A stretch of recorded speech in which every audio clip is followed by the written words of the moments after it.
విద్యార్థులు, మనము గార్లపాటి ఎస్ఆర్ ఛానల్లో మరి ఒక మంచి చాప్టర్ని, అంటే 10వ చాప్టర్గా, దాన్నే 10వ ఎపిసోడ్గా మనం న్యాచురల్ రిసోర్సెస్ని మనం ఇక్కడ వీటి గురించి తెలుసుకుందాం.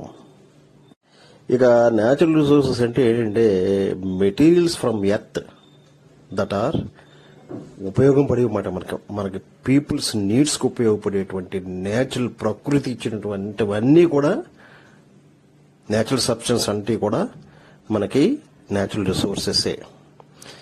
ఒక ఆయిల్ తీసుకున్నా, కోల్ తీసుకున్నా, న్యాచురల్ గ్యాసెస్ తీసుకున్నా, మెటల్స్ తీసుకున్నా, స్టోన్స్ తీసుకున్నా, శాండ్ తీసుకున్నా, ఓకే, ఇవన్నీ న్యాచురల్ రిసోర్సెస్. అలాగే ఎయిర్, ఆక్సిజన్ ఉంటుంది ఎయిర్లో. అలాగే సముద్రాలు, బోల్డ్ ఎక్వాకల్చర్ ఉంటుంది, వాటి మీద బోల్డ్ మనకి ఉపయోగాలు ఉంటాయి. అలాగే ఫారెస్ట్, అలాగే నీరు, వాటర్, ఓకే, ఇవన్నీ కూడా న్యాచురల్ రిసోర్స్, అంటే ప్రకృతి ప్రసాదించినటువంటి రిసోర్సెస్ అన్నమాట. మీకు తెలుసు కదా ఎందుకు ప్రసాదిస్తుంది, మన పీపుల్ నీడ్స్ గురించి మాట. ఏంటి, ఆయిల్ గురించి మీకు తెలుసు, కోల్ ఎందుకు ఉపయోగిస్తాం, విద్యుత్ శక్తి ఉపయోగిస్తాం, న్యాచురల్ గ్యాస్ గురించి తెలుసు, మెటల్స్ తెలుసు, స్టోన్స్ ఎందుకు ఉపయోగిస్తాం తెలుసు, ఓకే, వాటర్, విపరీతమైంది వాటర్ ఎందుకు ఉపయోగిస్తామో తెలుసు. వీటిలన్నింటినీ మనం న్యాచురల్ రిసోర్సెస్ అంటాము. ఇక ఇంకో విధంగా చెప్పాలంటే natural resources is raw material మాట, that comes from the environment, nature. అదేంటి, మనకి ప్రోడక్ట్స్, పీపుల్కి ప్రోడక్ట్స్ తయారు చేయడం, నీడ్ ఫర్ థింగ్స్, ఓకే, ఫుడ్కి, షెల్టర్కి, క్లోతింగ్కి, ఎంటర్టైన్మెంట్కి, ఏ దశలోనైనా, లైఫ్లో ఏ దశలోనైనా మనకి ఒక నీడ్ని తీర్చేటువంటి ఈ రా మెటీరియల్ని మనం న్యాచురల్ రిసోర్స్ అని కూడా అంటాం అన్నమాట. ఈ న్యాచురల్ రిసోర్సెస్ ఇంక్లూడ్స్ మనం చెప్పాం కదా, plants, soil, sunshine, water, fossils మనం చెప్పాం, ఫ్యూయల్. ఫాజిల్స్ అంటే ఏంటంటే ఇవి ఫాజిల్ రూపంలో ఉన్న కోళ్ళు, ఓకే, ఇటువంటివన్నీ మాట. Air, wild life, metals, minerals, ఇవన్నీ మనం చెప్పుకున్నాం కదా, ఇవన్నీ కూడా న్యాచురల్ రిసోర్సెస్ మాట. ఇక్కడ మనకి ఒక ప్లాన్ ప్రకారం చూద్దాం. ఈ న్యాచురల్ రిసోర్సెస్ డిఫరెంట్ టైప్స్ మాట, 2 టైప్స్ లో ఉంటాయి. ఒకటి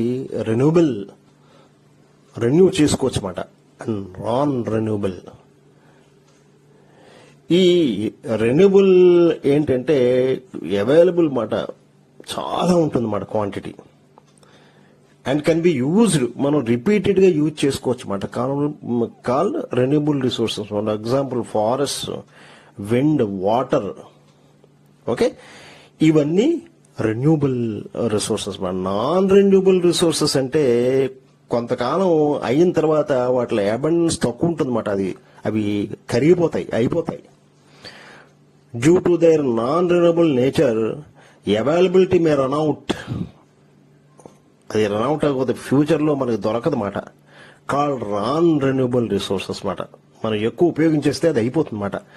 ఉదాహరణ ఫాజిల్ ఫ్యూయల్స్. అందుకనే ఫ్యూయల్స్ ని జాగ్రత్తగా వాడాలంటాం. ఫాజిల్ ఫ్యూయల్స్ అంటే మన పెట్రోలు, ఇవి, నెక్స్ట్ గ్యాస్, ఇవన్నీ మాట మనం నాన్ రెన్యూబుల్ మాట అవి, ఓకే, వాటిని జాగ్రత్తగా వాడాలి. ఫాజిల్ ఫ్యూయల్స్, మినరల్స్, ఇవన్నీ మనం ఏమంటామంటే నాన్ రెన్యూబుల్